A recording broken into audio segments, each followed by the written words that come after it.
Hello, what's up guys? So, welcome back ulit sa aking YouTube channel. So ano lang, simpleng video lang tayo ngayon. So, lilinisan natin tong pansamantalang kulungan ng mga breeders natin na Rhode Island Red. So, ito is pinaggamitan ng ate ko, yung mga manok nila dito dati. Pero nilipat na nila dun sa bahay nila, kaya pansamantala tayo muna yung gagamit kasi sayang din. Maganda siya eh. Maganda siya, yan. May screen na siya yan. Ayan, so sayang. Dito muna tayo maglalagay ng mga breeders natin, mas maluwang konti. Tapos mas maganda siya. So yun, lininisan lang natin guys. So simpleng video lang to. Tapos pag nalinisan natin, lilipat na natin agad yung mga manok natin. So let's go!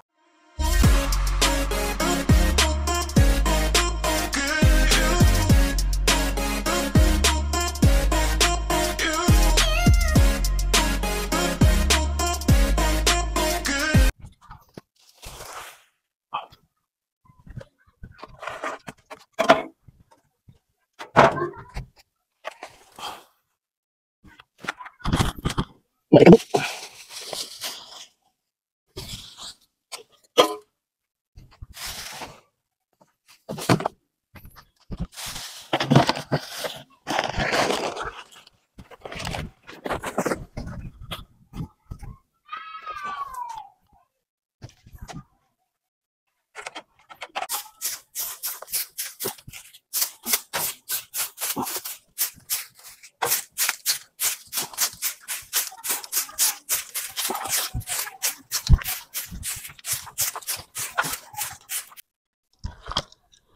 Ayan, nalinisan na natin. Ayusin lang natin tong saglit yung pintuan niya.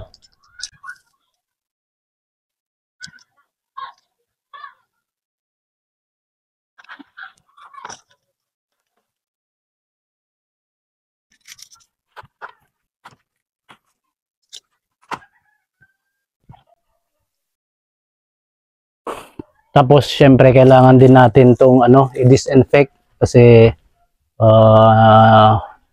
pinaganuhan to ng mga manok, kaya kailangan disinfect natin para kung may mga bacteria man or mikrobyo o mamatay, para hindi magkasakit yung mga manok na ililipat natin dito. So tara, mag-disinfect na tayo guys. Pang sanitize natin dito. Wala tayong nabiling Major D. Kaya itong Zonrox na lang muna, tapos tubig. Lagyan na natin ito. So, sila lang natin.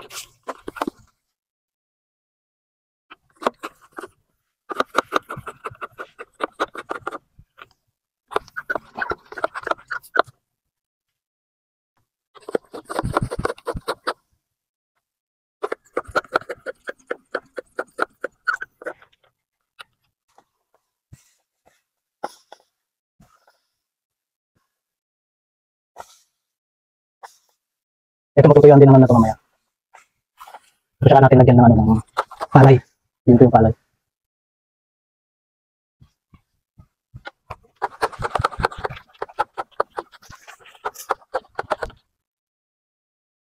So yan guys, tapos na natin i-disinfect. Yun, okay na siya. So yan guys, meron lang tayong sa importanteng sasabihin, no? Sa mga maglilipat ng manok or kung gaya ng ginagawa ko na paglilipat, lalo na kung yung mga manok nyo ililipat nyo sa sa gamit ng kulungan ng ibang mga manok. So kailangan talaga linisan muna natin mabuti. Tapos kailangan i-disinfect mo para maiwasan natin yung yung magkaroon ng problema yung mga manok nating ilalagay dito.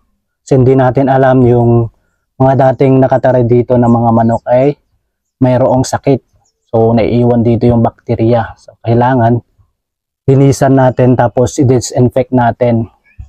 So ang mas maganda nito, gumamit tayo ng chemical, yung pwede tayong gumamit ng Major D. Kaso wala tayong nabiling Major D. So ginawa na lang natin tubig tsaka Zonrox na lang. So ang importante, ma-disinfect natin para kahit paano mamamatay yung yung bacteria.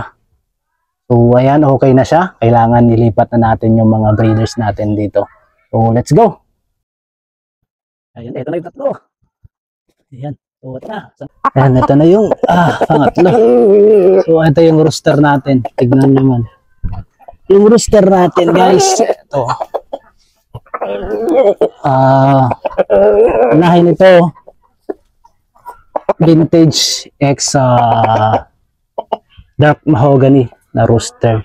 Ayan.